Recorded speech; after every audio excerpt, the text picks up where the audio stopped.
Good morning mga kaagri. Ito yung nakuha natin na mga gulay. Yan mga kaagri, may malunggay tayo. Yan, malunggay.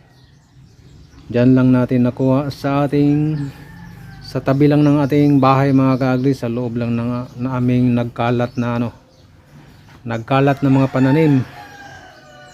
Yan, diyan lang yan mga kaagri, sa mga mabatong lupa at saka mabasura.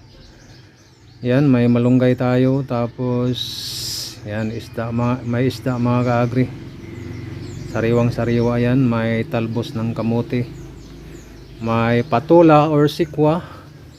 Yan, may siling labuyo, siling espada, tsaka yung lemongrass or tanglad mga kaagri.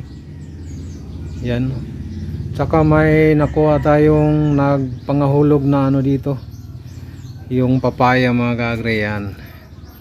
Yan ang lulutuin natin ngayon para agahan ba mga kaagri.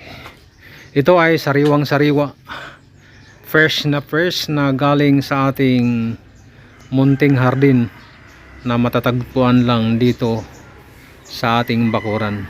Ayan lang pong ating video ngayon. Maraming pong salamat sa inyong panonood. God bless.